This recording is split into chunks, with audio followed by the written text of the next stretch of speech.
video is about working with cottonwood bark. Here I've got 3 figures outside. They're going to be American alligators, very impressionistic. Although parts are realistic, others are very, like the texture of them, every little bump has been exaggerated. So I'm going to talk about the ins and outs of working with cottonwood bark. And hopefully you can hear me. My neighbor decided to start his lawnmower. Also, I've got a fan. I may have to turn that on because it gets like 100 degrees here in the south, and mosquitoes start to get very active. So just talking briefly, before I start oiling these, that's the stage I'm at. I first work with a piece of cottonwood bark that's rough and natural like this. This is a little bit thicker than I had for the alligators, and it tends to flake. When I was setting up for this video, it actually fell from my table and a little piece broke off. Okay, this is very common when working with cottonwood bark. And this wood comes from, I believe, out in Montana. Western Montana cottonwood is much bigger than eastern cottonwood. But you can glue this stuff back, okay? Just be careful of working with what I used. Yesterday I used super glue gel. No, actually this is just super glue. Super glue gel is what you want because this is a little bit runny. I actually used this yesterday on areas building up. Some areas wood was very soft, and you can actually tell I built up some areas because I didn't have the bark. Although this one is, yeah, I carved the entire eye. That one I just started to oil. So these are very interpretive. But what I was going to say about this super glue is I got my finger stuck to it because I was using too much of it. I was sprinkling the dust. This is how I fill areas. I use the dust from using my grinder on the or bandsaw on the cottonwood, and then I use a clear glue such as super glue, and that mixes and hardens. So I'm able to build up areas like the end of this this one here, and I didn't have the wood, but it's necessary for that look, especially certain areas, even though I'm not going for super realism here. So I was looking around for nail polish remover. Of course, I don't use nail polish, so I don't have that, or even acetone. I couldn't have that because my hand was stuck to this tube. So I ended up using Goof Off, and had some in my garage, and hopefully I didn't absorb too much chemicals through my hands here. So that's why I'm wearing gloves, and that's why I would recommend that even for oiling with Danish oil or any product, just because of the hazards and toxicity of material. Also, what I usually use rather than this is a 5-minute epoxy. And so if I have a piece that chips away like this, I will use 5-minute epoxy, and I'll actually mix it with the sawdust, and it'll still be maybe not quite as strong, but I can fill areas such as in here. And I can actually take pieces of wood where there wasn't enough material, and I can patch. Like here you can see that's a patch, okay, but that's cottonwood bark. Rather than just fill the entire area, I match pieces of wood and then level them so that I could add material so that it looks more like the alligator. A little bit more about the impressionistic part of the alligator. The reason I didn't want to make it totally realistic, this is a 4-footer, this is like a 2.5-footer, these are small little gators, is because my ancestor was one of the first to explore Florida in the 18th century, William Bartram. He's considered America's first artist/naturalist. And he was very deathly afraid of alligators. In fact, there was no really descriptions. Actually, there were descriptions from China about alligators, describing them as dragons. And so Bartram illustrated these, described them with smoke coming out of their noses. And one time he was attacked in his canoe, he said, and they were trying to get at him. So it was really interesting accounts. So he considered these like dragons, like beasts. And it was, so I try to get more of an impressionistic texture with different tool marks. And this oil is gonna really bring it out. So watch the rest of this video, and I'll try to give you some more tips as I oil them. I gotta get working. Hopefully you can hear me despite my neighbor mowing his yard. And I got them kind of propped up, so I'll move so you can see it. You can start seeing how they look. I'm anxious because I spent a lot of time sanding them, all the way starting from like 100 grit all the way to 600 grit. You don't have to polish that much or sand that much, but this is 600 grit wet dry sandpaper. And I'm gonna use that in the finishing process. So stay tuned to see that, how I do that.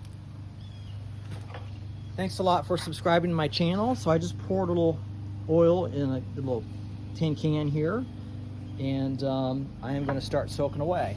So I'm gonna start with the one that I did here, because this one I already got some oil on here. And you wanna be putting multiple coats of oil on the surface so that the oil really absorbs as much as that the wood will take. In this case, it's cottonwood bark, not oil. This oil is a little bit thick because it's what's remaining in the can. So I don't have much in this can, and so it's a little soupy, which that's good. I don't mind that, but I gotta really work it in these grooves.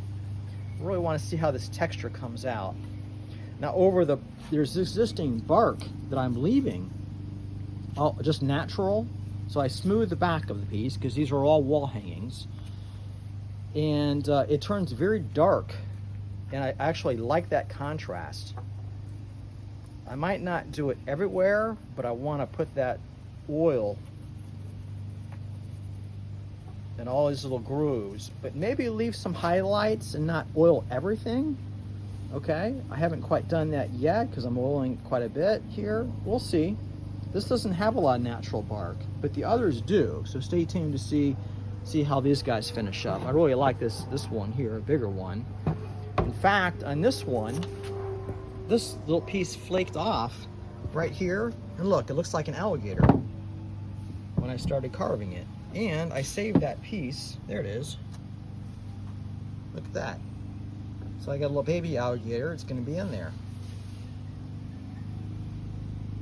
Okay, so you can see how it's really absorbing oil, looking much more rich, even though I got them polished.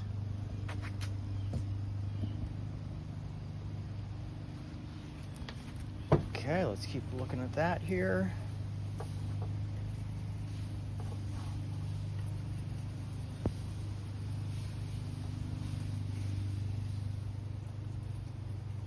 Now, I wanted the eye even darker in the crease of the mouth, so I wood burned it kind of burnished the wood, and that gave a very dark darkness, kind of a value contrast, which I wanted to achieve.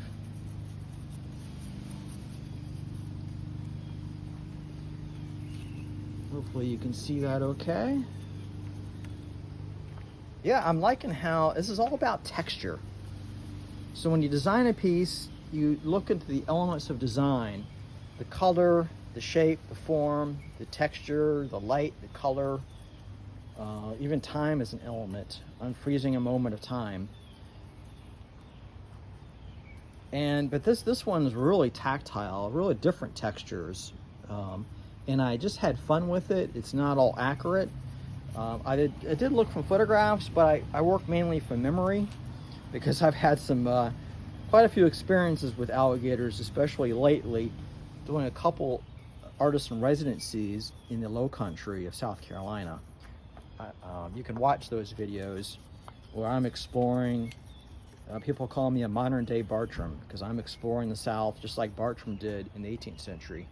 So I try to go to really remote, wild places to see what life was like, in its natural state. And that's what I aim to show in my work. Show the true wildness of nature and the beauty, so that people want to protect nature, because alligators were hunted and You know, they've come back a lot, but I don't know if you can see that here. Here we go. So you can see all that texture I did there, how it's really popping now. So I didn't sand all the areas, I roughed it. So in other words, American alligators have come back, but we continue to exploit our resources and our habitat, and you know, they need the habitat protection so that we will have these for the next generation, for our generation, the next generation. If we protect the earth and the resources and animals, it will protect us in the long run. So that's something I try to show in my work as well. The interconnectedness of life. I like to tell stories with my work. Oh my gosh, I was really close to a couple alligators.